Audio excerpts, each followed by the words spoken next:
Hey everyone, have you ever feel like you're playing chess but everyone else is playing checkers? Or maybe you've seen a tiny startup just completely knock over a corporate giant and wondered, how in the world did they do that? Well, the answers might actually be thousands of years old. Today, we're going to crack open the 36 strategies. It's this ancient Chinese playbook full of tactics that are, believe it or not, just as powerful in a boardroom today as they were on a battlefield way back when. All right, so here's our game plan for this explainer. First, we're going to talk about the timeless art of strategy itself. Then we'll dive into the really fun stuff, the cunning tactics of deception and how to spot opportunities. After that, we'll look at what you do once you actually have the upper hand. And finally, we're going to tie it all together by figuring out what makes a master strategist, well, a master strategist. So, first things first, let's get the core philosophy down. See, these strategies, they're not about having the biggest army or, the deepest pockets. It's all about psychology, timing, and raw intelligence. It's about achieving your goals by outthinking your opponent, not just outmuscling them. That right there, that's the heart of the whole thing. So let's kick things off with a classic problem, maybe one you've faced yourself. How do you win when the odds are just completely stacked against you? When your opponent has more money, more people, more of everything. Going head-to-head feels like a suicide mission, right? Well, the ancient answer is just, it's so brilliant. You don't fight their battle, you make them fight yours. And this is the core of strategy number 2. Besiege Wei to rescue Zhao. The idea is, instead of ramming your head against their strongest wall, you go after something they value that they've left totally exposed. So the story behind this one is pretty cool. The state of Wei was attacking Zhao, right? But instead of sending his army into this huge bloody mess, the strategist, Sun Bin, did something genius. He attacked Wei's own capital city, which was barely defended. The Wei army had no choice. They had to drop everything, abandon their attack, and race back home. Just like that, the threat was gone, all thanks to a clever, indirect move. And this is where it gets really relevant for us today. Think about it. A small startup can't possibly outspend a huge corporation on marketing, right? So what do? They don't attack the main market head-on. No way. They find a little niche, their way, that the big company is ignoring. And by completely owning that niche, they force the giant's hand. Now the big guy has to either waste resources fighting on a new front or just give up that piece of the market. It's the ultimate David versus Goliath play, and it's all powered by pure strategy. Okay, so indirect attacks are smart, but it's even smarter? Winning the game before it even really starts. And that brings us to our next section, the strategies of deception. This is all about the art of making your enemy see exactly what you want them to see. We're moving from the battlefield to the mind. And this might be one of the most effective and kind of chilling strategies out there. Conceal a dagger in a smile. It's all about disarming people with trust. Think about it. If you come at someone aggressively, their walls go straight up.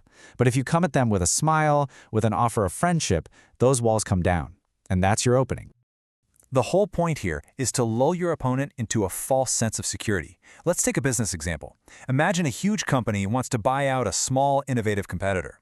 The CEO of the small company smiles, agrees to meet, even opens up their books for due diligence. The big company thinks, great, this is going smoothly. But what's really happening? The smaller CEO is using the whole process to figure out the big company's weaknesses, all while secretly lining up a much better deal with someone else. That smile, it was just hiding the dagger of their real plan. All right, next up is a total classic of misdirection. Make a sound in the east, then strike in the west. This is the feint, pure and simple. You make a big, loud, obvious move in one direction to get everyone looking over there, and then you make your real move in the other direction, where nobody's paying attention. And you can see how this works perfectly. The sound in the east, that's your big public distraction. So imagine a tech company making a huge deal about a new smartphone launch. All the media, all the competitors, they're focused right there. But meanwhile, the strike in the west, that's them quietly buying a top AI company, which was their real goal all along. See? Everyone was looking left, and the real game was happening on the right.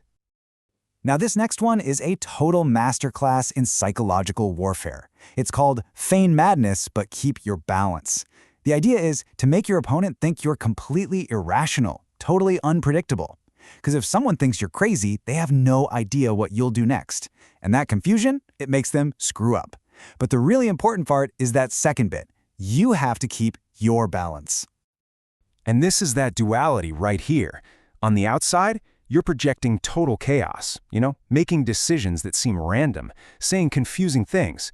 But on the inside, you are completely calm, watching everything, and totally in control.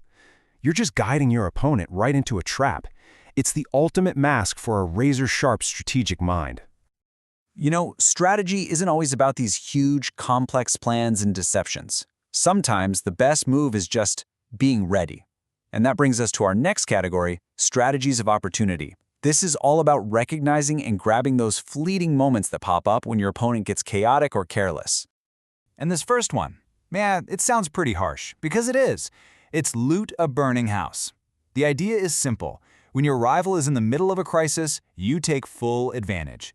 When their house is on fire, I'm talking a PR nightmare, a massive product recall, internal chaos, that's when they are weak and distracted, and that is your moment to make a move. What does that look like today? Well, it could be launching a marketing campaign that's all about how stable and reliable you are, right when your competitor is in chaos. Or it could be poaching their best employees who are looking to jump from a sinking ship. Look, it's ruthless, for sure, but it's based on cold, hard logic. Your opponent's crisis is your chance to gain ground that you just couldn't get any other way. But then, on the complete other end of the spectrum, you have this one, which has a fantastic name: take the opportunity to pilfer a goat. This isn't about some huge dramatic crisis. This is about keeping your eyes open for the small, tiny little mistakes your opponent makes and taking advantage of every single one. And the big idea here is that victory isn't always some giant leap.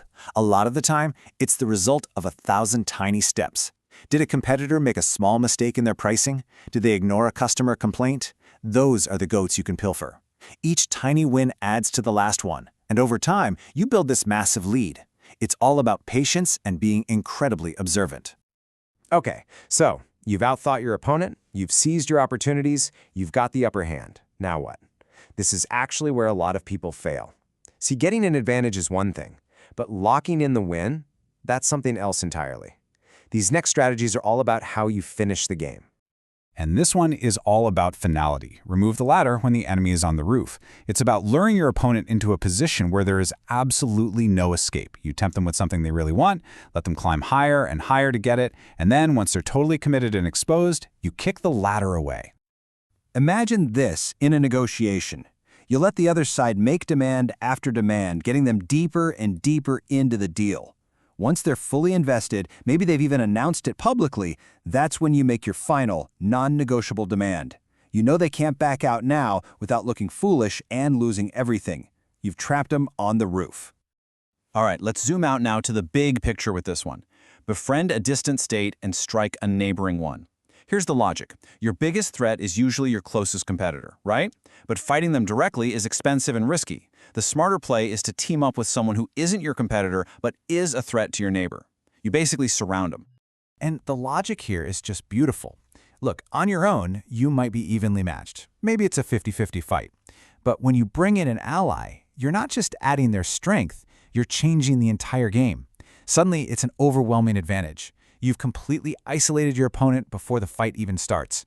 It's such a powerful reminder that the best strategic moves often happen miles away from the actual conflict. So for our final section, let's pull all of this together. Because the 36 strategies aren't just a bag of tricks, They're all expressions of a much deeper way of thinking. To really master them, you have to absorb the mindset of a true strategist. It's interesting. The number 36 in Chinese numerology can actually represent a complete cycle, and that's really what this is. It's a complete arsenal of strategic thinking designed to prepare a leader for pretty much any situation you can imagine. Because at the end of the day, it's not about memorizing 36 tricks. It's about living these core principles. It's about understanding that patience is a weapon, that psychology is the real battlefield, and that avoiding a fight isn't weakness. It's the ultimate sign of wisdom. That's the real goal here, to make this kind of thinking completely second nature. And really, it all comes down to this incredible quote from another master strategist, Sun Tzu. The supreme art of war is to subdue the enemy without fighting. See, the goal isn't the conflict itself. The goal is victory. And the greatest victory of all is the one you get through such good strategy that the fight never even had to happen. And that leaves us with a big question to think about. These strategies, they are undeniably powerful. You can use them to build an empire, win a tough negotiation, or just overcome incredible odds in your own life. But they can also be used to deceive, to trick, and to manipulate. So where do you draw the line? In the world we live in today, is mastering this ancient wisdom a necessary tool for success, or is it a dangerous manual for manipulation? The answer, just like the strategies themselves, is probably not so simple.